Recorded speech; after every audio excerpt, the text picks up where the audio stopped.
Alrighty, so our final screencast of Unit 10 or of new content, which is kind of crazy. We're going to be focusing for the day on our social environment, kind of social cognitive approach to personality. We've looked at trait theories, looked at humanistic, we looked at psychodynamic approaches.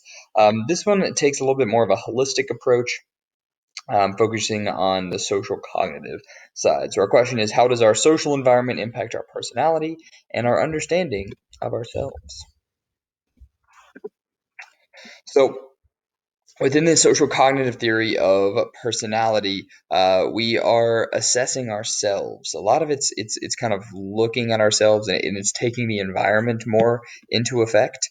It has a lot more dosage of realism, I think, than some of the others do. And you can look back at our previous behaviors. A lot of this falls in line with the behaviorists, with those that were focused on learning through rewards and punishments, and through how did we act last time we were in this situation, were we rewarded or punished? And that's going to be kind of that body of experience is going to shape how we act, but also shape our personality, right? Things like the way we interact with others, our shyness, our aggressiveness, our openness, things like that. But the criticisms, of course, are that it focuses only on those things. It doesn't take a lot of biology into account. It doesn't look at the things like introversion, extroversion, our temperament that have been shown to be very biologically linked, have been shown to be very, very linked to our genes, nature. Not so much nurture, which is very much the focus of social cognitive personality. So we're going to start with somebody we've seen before, Albert Bandura. Think for a second where we heard his name. Famous study, Bandura Bobo dolls. Was all about the modeling, which, when we're thinking about personality, makes sense. And this is what some of the early behaviorists were all about, so that we learn our behaviors and our personalities from our parents, from our peers, from those that we model ourselves after. And so Bandura was all about it was a very much a behaviorist. He gives us a couple different things. He says that one, we have this thing inside us called a self-efficacy, a belief in our ability to do a particular task. Yes, this is very, very similar to an internal locus of control. This self-efficacy or internal locus of control, extremely predictive of success. Again, your ability to recognize that, yeah, I can do this. That's right. I can take control, and I can make sure I can put the work in and make sure that I gain this success in some way. And our self-efficacy clearly changes from situation to situation. Right? If you put me in the room with a bunch of high school students and say, "Can you handle this group of 35 kids?" Like, yeah, I got this. This is something I've done before. But if you put me in a mechanic shop and say, "All right, like you're smart enough, please fix this car," I'd be like, no way I'm gonna figure this out. So it varies based on task, based on previous experiences, rewards and punishments. Again, that's a big piece of behaviorism.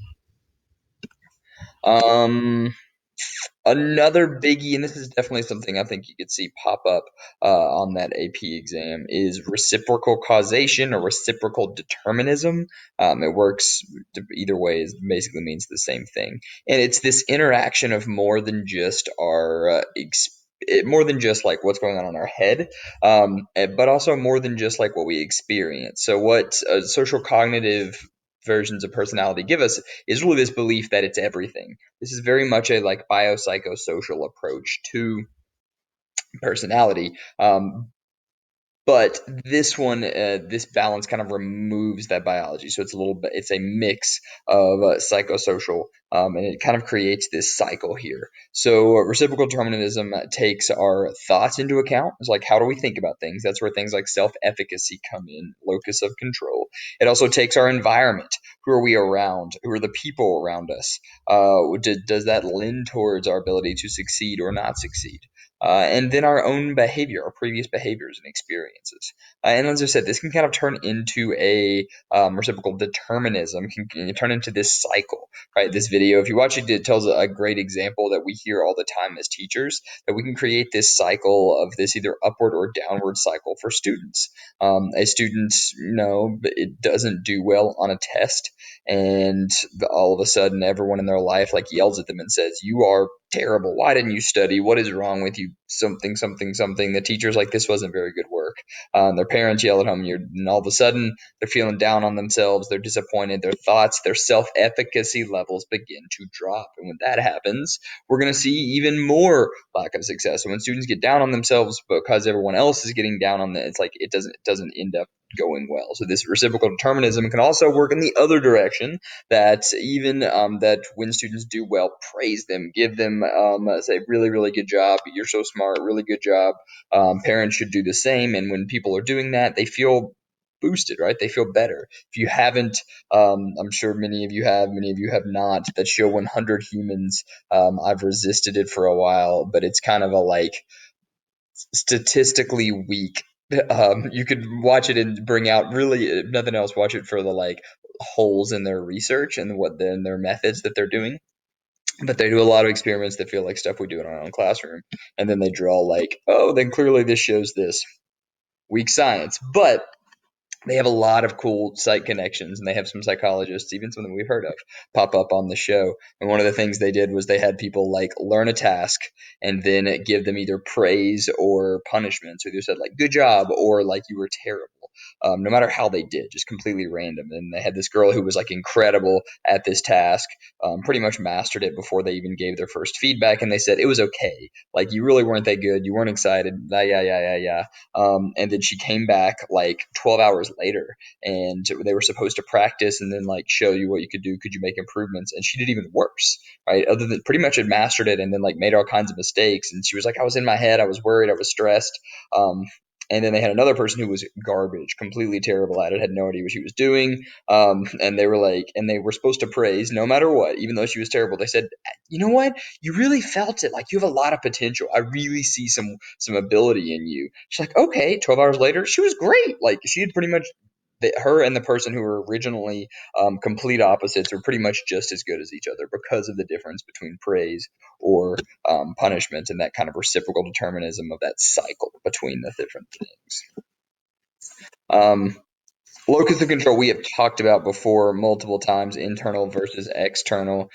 This is all about how we think about our environments. Do you feel like you have the power to make things happen, to make change in your life, to master the content of whatever you're supposed to do, whatever it is? Do you feel empowered in some way, or do you feel that things are outside of your control? Right? Do you say that, this was me, I can do this, and when you fail, you're like, "Well, that was on me in some way." Or do you say everything, "Well, that's not my fault. It's like I didn't do that." And remember, in many ways, the like self-serving bias is all about the way we say, it's like, "Well, it's my fault. It's internally, it's me whenever we do something awesome, but it's somebody else's fault if we fail in some way." So internal versus external locus of control. And that learned helplessness is this belief we have, and we've talked about this before with that kind of horrifying study of the dogs that were strapped down and given electric shocks, is that we believe eventually, right, when our locus of control shifts so far that it's entirely external, we feel like there's nothing we can do. Right. This is when people will say that they're into their rope. Right. They're like, "It doesn't matter how hard I work. If I work hard or I don't work, it's like it doesn't matter." Right. Life hasn't ever been fair to me, and it's never going to be fair to me.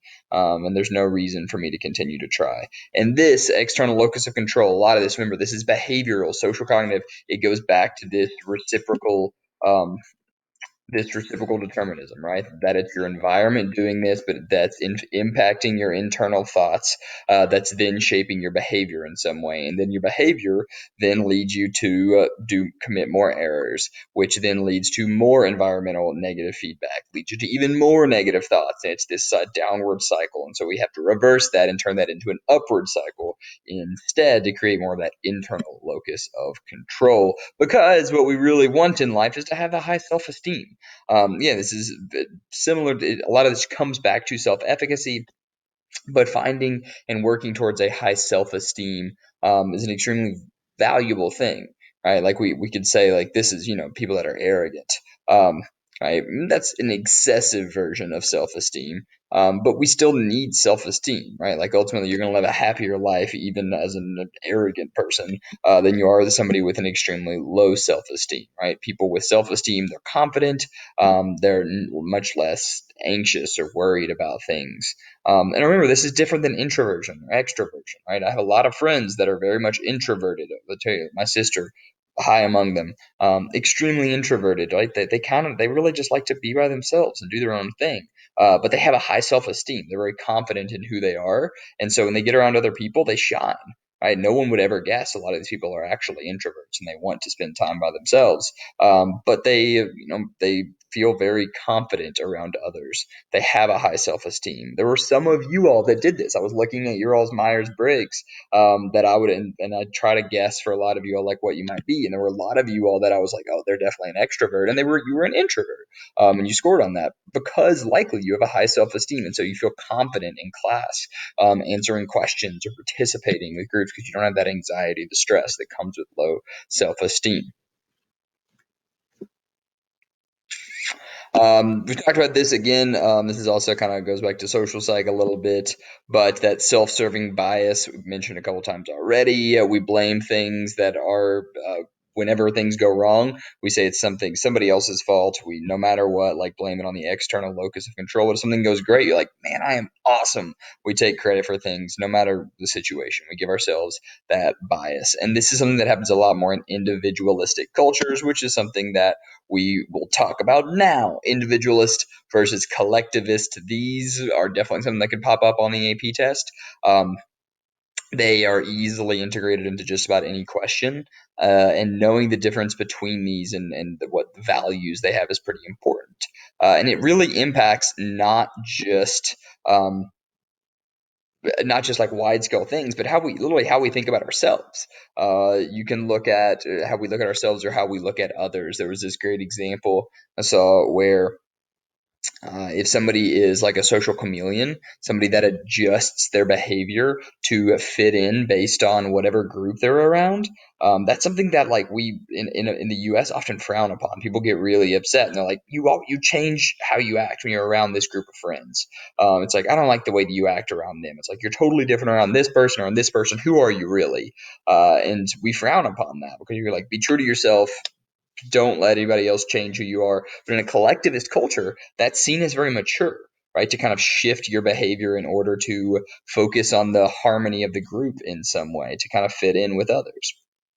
So that shifting between individualists looking at and trying to achieve for ourselves compared to achieving for the group can lead to a lot of stress for those in individualist countries, because they're looking entirely based on their own success rates compared to like the group. But collectivists, it can lead to anxieties in other ways, like people that are separated from their families in some way. So again, this is not just political as you see in countries like China, where parents can literally sue their children if their children do not provide for them enough, to the US, where once you turn 18, you are entirely your own person, more or less. So, individualist versus collective is worth knowing this chart, kind of looking at and understanding the difference between each one of these.